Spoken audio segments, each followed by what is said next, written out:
कि अंग्रेजों के आने के पहले का भारत कैसा था। शिक्षा व्यवस्था के स्तर पर, तकनीक और विज्ञान के स्तर पर, उद्योग और व्यापार के स्तर पर, हर स्तर पर, चिकित्सा व्यवस्था के स्तर पर, जहां तक भी संभव हो मैंने उसमें जानकारी दी। उसमें से एक हिस्से की छोटी जानकारी मैं आपसे भी शेयर करना चाहता हूं कि भारत की शिक्षा व्यवस्था कैसी थी, और जिस समय हमारी शिक्षा व्यवस्था ऐसी थी उस समय यूरोप की शिक्षा व्यवस्था कैसी थी। भारत की शिक्षा व्यवस्था के बारे में सबसे ज्यादा काम जिन्होंने किया है वो कुछ अंग्रेज ही है।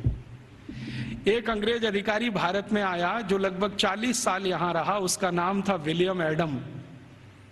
विलियम एडम बहुत उच्च स्तर का अधिकारी था। अंग्रेजों की जो संसद का एक हिस्सा है हाउस ऑफ लॉर्ड्स, उसमें बहुत दिनों तक वो सांसद था और भारत में उसको बहुत उच्च स्तर का अधिकारी बनाकर भेजा गया था।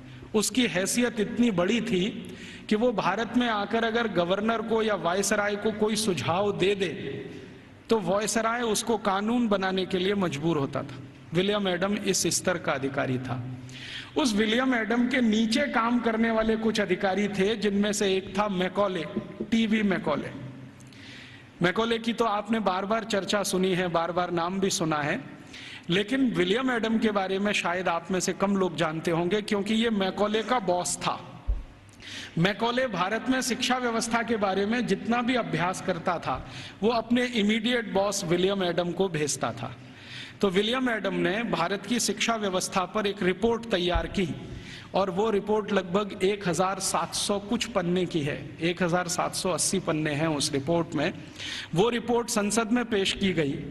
संसद माने अंग्रेजों की संसद में, हाउस ऑफ कॉमन्स में पेश की गई और इस रिपोर्ट के आधार पर अंग्रेजों को पता चला कि भारत की शिक्षा व्यवस्था कैसी है। विलियम एडम की रिपोर्ट में से कुछ तथ्य मैं आपको देता हूं जो इस समय अंग्रेजी संसद के रिकॉर्ड्स पर हैं। आप जानते हैं कि हाउस ऑफ कॉमन्स और हाउस ऑफ लॉर्ड्स में जो भी बहस होती है वो सभी रिकॉर्ड में रहती है और जो रिकॉर्ड में आ जाती है वो उनका डॉक्यूमेंट्स बन जाती है, दस्तावेज बन जाती है। और फिर ब्रिटिश पार्लियामेंट की एक प्रेस है जिसको हंसार्ड कहते हैं, वो जरूरत पड़ने पर समय समय पर ये डॉक्यूमेंट्स को प्रकाशित करती रहती है। तो भारत की शिक्षा व्यवस्था पर विलियम एडम की रिपोर्ट, जिसमें जगह जगह पर मैकॉले की दी गई टिप्पणी, मैं पहले मैकॉले की एक छोटी सी लाइन आपको सुना देता हूं। मैकॉले और विलियम एडम भारत की शिक्षा व्यवस्था के बारे में अंग्रेजों की संसद में जब बात कर रहे हैं तो घंटों घंटों उन्होंने बात की है। एक दिन ये टीवी मैकॉले 2 फरवरी सन 1835 को ब्रिटिश पार्लियामेंट के हाउस ऑफ कॉमन्स में खड़ा होकर भाषण दे रहा है और कह रहा है कि मैंने भारत का उत्तर, दक्षिण, पूरब, पश्चिम पूरा इलाका घूम लिया है। ऐसा कोई क्षेत्र नहीं है जो मैंने भारत का नहीं देखा है और मैंने भारत का बाहरी क्षेत्र भी देखा है, आंतरिक क्षेत्र भी देखा है। देखने के बाद मैं जो कह रहा हूं आप उस पर विश्वास नहीं करेंगे, लेकिन जो सत्य है वो मैं आपको कहूंगा, उसको मैं अपने अंदर रोक नहीं सकता। सत्य क्या कह रहा है? वो कह रहा है कि संपूर्ण भारत को उत्तर, दक्षिण, पूरब, पश्चिम में घूम लेने के बाद उसने अंग्रेजी का एक मुहावरा इस्तेमाल किया है, I had travelled length and breadth. Length and breadth माने सब भारत मैंने देख लिया, मैंने पूरा भारत देख लिया। और उसके बाद मैं ये कहता हूं कि भारत देश में आज तक कहीं भी भिखारी देखने को नहीं मिला,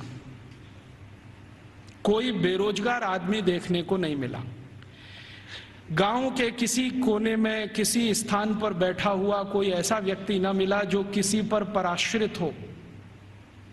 आज तक मैंने किसी ऐसे व्यक्ति को भारत में नहीं पाया जो अपना जीवन चलाने के लिए दूसरों के आगे हाथ फैलाता हो। और ये ज्यादा पुरानी बात नहीं है, 1835 में वो बोल रहा है। आज से लगभग आप कल्पना करें तो 170 साल पहले बोल रहा है।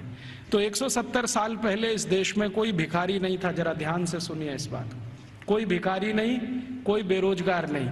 फिर वो कहता है टीवी मैकॉले कि मैंने दुनिया के बहुत शहर देखे हैं, पेरिस देखा है, बर्लिन देखा है, हैम्बर्ग देखा है, मॉस्को देखा है, फ्रैंकफर्ट देखा है, शिकागो देखा है, न्यूयॉर्क देखा है, लंदन तो अपना है ही, बार बार देखा है, लेकिन इन सभी शहरों की कुल संपत्ति भारत के एक शहर से भी बहुत कम है।